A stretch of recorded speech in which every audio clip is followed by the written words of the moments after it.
बिस्मिल्लाहिर्रहमानिर्रहीम। दोस्तों, मलिक सिराज अहमद आपकी खिदमत में हाजिर। दोस्तों, पाकिस्तान की अगर सियासी तारीख का बगौर जायज़ा लें तो इंतहाई मुज़हिका खेज़ एक तारीख़ है हमारी, और उसमें ऐसे ऐसे वाक़यात हमारे साथ पेश आए कि अगर हम उनको देखने बैठें, पढ़ने बैठें तो हंसी आती है कि क्या हमारे साथ ये भी हो सकता था जो कुछ हुआ है।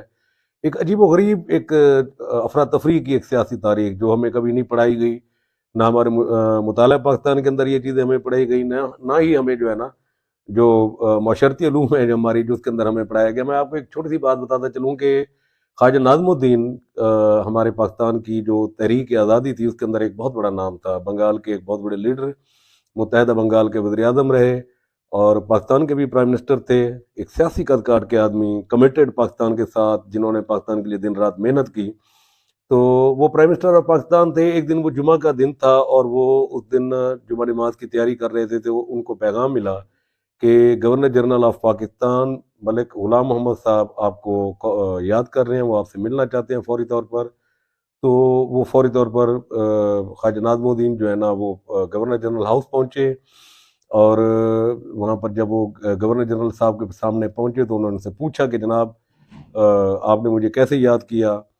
तो आप लोगों को शायद, बहुत कम लोगों को ये इल्म हो कि गवर्नर जनरल मलिक गुलाम मोहम्मद बुनियादी तौर पर उनको आखिरी उम्र में फालिज हो गया था। वो फालिज ज़दा आदमी थे, व्हील चेयर के ऊपर बैठते थे, और वो जो कुछ बोलते थे वो किसी की समझ में नहीं आता था। उन्होंने अपनी एक असिस्टेंट रखी हुई थी जो फॉरेनर थी, इंतहाई खूबसूरत खातून थी। उसके ऊपर बहुत सारी उस वक्त अफवाहें और दीगर कहानियां उस वक्त गर्दिश करती रहीं लोगों में। और मज़े की बात यह है कि पाकिस्तान के जो गवर्नर जनरल थे उनकी जो हूगा मुंह से निकलती थी उसको वो ट्रांसलेट वो खातून करती थी, और वो अहकामात करती थी कि बताती थी कि जनाब एक्सीलेंसी इस वक्त आपसे क्या कहना चाह रहे हैं।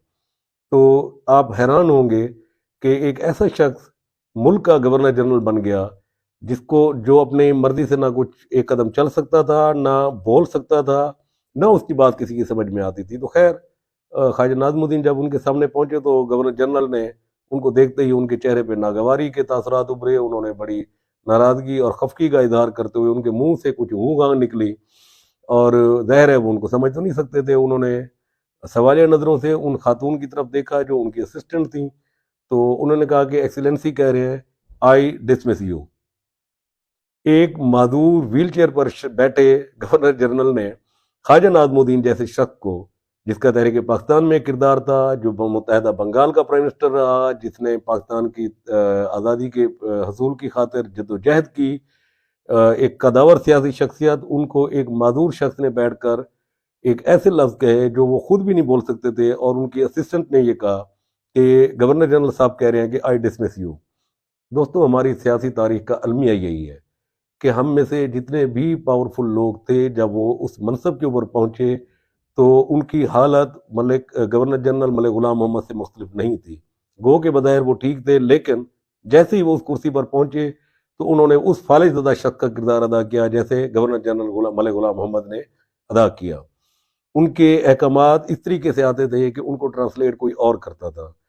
उनकी गूंगा इस तरीके से निकलती थी मुंह से कि उसको कोई और बताता था उन सियासी कायदीन को कि जनाब आपके मुतालिक एक्सीलेंसी का ये हुक्म आ चुका है।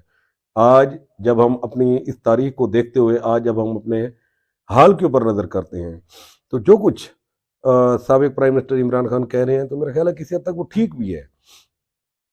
कि इमरान खान का कहना कि नैब मेरे इख्तियार में नहीं था, मैं बेबस था, मेरे कंट्रोल में चीज़ें नहीं थी, मैं इंसाफ नहीं कर पा रहा था, बहुत सारी फैसले मेरी मर्जी के बगैर होते थे, ठीक है, कोई इतराज़ नहीं इसके अंदर। अगर हम अपनी तारीख को देख देख लें तो लगता है कि इमरान खान के बयानात में सच्चाई है। सवाल अब भी ये है कि जनाब इमरान खान ने वो लूला लंगड़ा इक़्तिदार क्यों कबूल किया, हालांकि वो इससे पेशतर अपनी तकरीरों में, अपने इंटरव्यूज़ में ये कहते रहते हैं कि अगर मुझे कमज़ोर इक़्तिदार मिला और एक ऐसा इक़्तिदार जहाँ मुझे डिक्टेशन दी गई तो मैं वो इक़्तिदार कभी कबूल नहीं करूँगा। तो उन्होंने वो इक़्तिदार क्यों कबूल किया, वो 3.5-4 साल खामोश क्यों रहे, उन्होंने उस दौरान इक़्तिदार उसको क्यों नहीं छोड़ दिया प्राइम मिनिस्टर हाउस को कि जनाब मैं ऐसा कमज़ोर और लूला लंगड़ा इक़्तिदार नहीं ले सकता, मुझे या तो कुली इख्तियार दिया जाए या फिर मैं ये प्राइम मिनिस्टर हाउस छोड़ रहा हूँ। प्रॉब्लम इमरान खान का नहीं है, प्रॉब्लम वो ताकत है, प्रॉब्लम वो निज़ाम है जिसके अंदर यहाँ पर हमारी जो पॉलिटिकल शख्सियात हैं वो बरसरे इक़्तिदार आती हैं, वो कंप्रोमाइज़ होती हैं, وہ لوگوں کے ساتھ جو ہے نا جو کمٹمنٹ کر کے آتی ہیں وہ ان وعدوں کو پورے نہیں کر سکتے. ان کی جو تقاریر ہوتی ہیں عوامی جلسوں کے اندر وہ مختلف ہوتی ہیں. جو ملکی مسائل ہیں وہ کچھ اور تقاضا کر رہے ہوتے ہیں. جو آپ کے مالی معاملات ہیں وہ کچھ اور چیزوں کی نشاندہی کر رہے ہوتے ہیں. تو ہمیں یہ حالات ٹھیک کب ہوں گے؟ دیکھیں ایک چیز طے کر لیں، وہ یہ ہے کہ پاکستان کی اس وقت جو دستیاب پولیٹیکل لیڈرشپ ہے ان کو چاہیے کہ آج آپ 50 اور 60 کی دہائی کے اندر نہیں رہ رہے. آج آپ کا ہر عمل ہر فعل ایک لمحے کے اندر ڈسکس ہو رہا ہوتا ہے اور لوگوں کے سامنے ہوتا ہے اور ہر عام آدمی اس کے اوپر کمنٹ کر رہا ہوتا ہے. آپ لوگوں کے ساتھ سچ بولنا شروع کر دیں. آپ لوگوں کو جھوٹ بولنا جو ہے نا ختم کر دیں. آپ جھوٹے وعدے چھوڑ دیں. آپ لوگوں کو سبز خواب دکھانا چھوڑ دیں. پاکستان کی جتنی بھی پولیٹیکل پارٹیز ہیں ان کی لیڈرشپ سے تو عوام کا مطالبہ یہی ہونا چاہیے کہ جناب جو بھی حقیقت ہے آپ ہمیں وہ بتائیں. آپ ہمیں سبز خواب مت دکھائیں. آپ ہمیں جنت کی سیریں مت کریں. جو ہمارا حال ہے جو ہمارے ساتھ مستقبل میں قریب کے اندر ہونے جا رہا ہے آپ ہمیں وہ بتائیں اور پھر ہمیں اس کا سلوشن دیں کہ آپ کے پاس ان مسائل سے کے حل کے لیے آپ کے پاس کیا سلوشن ہے. آپ ان مسائل کو کس طریقے سے حل کریں گے. آپ عام آدمی کو کس طریقے سے ریلیف دیں گے. 50 لاکھ نوکریاں، 1 کروڑ گھر، ٹیکسز بجلی کے ریٹ کم کروں گا، پیٹرول کم کروں گا. اور اس کے بعد جو پی ڈی ایم کی گورنمنٹ ہے اور ان کا یہ موقف کہ جناب پچھلے آئے اور انہوں نے وہ ڈائنامائٹ جو ہے نا اکنامکس کے اندر لگا دیا آپ کی معاشی صورتحال کے اندر. اور اس وقت ہم بالکل ڈیفالٹ کے قریب کھڑے ہیں لیکن ہم کوشش کر رہے ہیں، ہم سیاست نہیں ریاست بچا رہے ہیں. یا تو عمران خان جھوٹ بول رہا تھا یا پی ڈی ایم جھوٹ بول رہی ہے یا یہ سارے جھوٹ بول رہے ہیں یا پھر یہ سارے سچ بول رہے ہیں. کچھ تو ہے ایسا جو غلط ہے جس سے عام آدمی کو ریلیف نہیں مل رہا. سب کچھ ہو رہا ہے. اقتدار میں تحریک انصاف بھی آ گئی ہے، اقتدار میں پی ڈی ایم بھی آ گئی. کیسز ان کے ختم ہو گئے، ان کے شروع ہو گئے. اب ان کے ختم ہو گئے اور ان کے شروع ہو گئے. لیکن عام آدمی کو نہ گھی سستا ہوا، نہ بجلی سستی ہوئی، نہ گیس سستی ہوئی، نہ پیٹرول سستا ہوا، نہ ہی دیگر روزمرہ کی اشیاء ضروریات جو زندگی تھی ان کی وہ سستی ہوئی. عام آدمی کو ریلیف کہاں ملا؟ لوگوں کو حق حکمرانی کیسے ملے گا؟ لوگوں کے مسائل کیسے حل ہوں گے؟ لوگوں کی مشکلات کیسے حل ہوں گی؟ سوال اب بھی وہی ہے کہ عام آدمی کو آپ ریلیف کیسے دیں گے؟ اگر آپ نے اسی طریقے سے گورنر جنرل ملک غلام محمد کی طرح اپاہج زدہ شخص کی طرح ویل چیئر پر بیٹھ کر غوغاں کرنی ہے اور آپ کے فیصلوں کو، آپ کے احکامات کو ٹرانسلیٹ کسی اور نے کرنا ہے تو خدا رہا اب سیاست بہت ہو چکی ہے. انف از انف.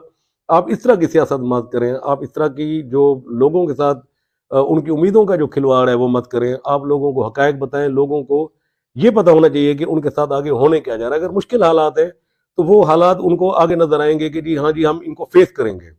اگر وہ مشکل حالات لوگ ذہنی طور پر تیار ہوں گے تو کم سے کم وہ اس کو بہتر انداز میں ڈیل کر سکیں گے. تو یہ ہماری سیاست، ہمارا ماضی، ہمارا حال کچھ نہیں بدلا. آج بھی وہی حال ہے، آج بھی وہی صورتحال ہے. غریب اس وقت بھی، عام آدمی اس وقت بھی پس رہا تھا، عام آدمی آج بھی پس رہا ہے. اس وقت ایک شخص ویل چیئر کے اوپر ہوتا تھا، آج جو شخص ہیں، جو لوگ ہیں، وہ ویل چیئر کے اوپر تو نہیں ہوتے لیکن ان کا کردار کم و بیش وہی ہوتا ہے جو گورنر جنرل ملک غلام محمد کا تھا. انشاءاللہ نیکسٹ کسی پروگرام میں آپ کے پاس دوبارہ حاضر خدمت ہوں گے. تب تک کے لیے اجازت. اللہ حافظ.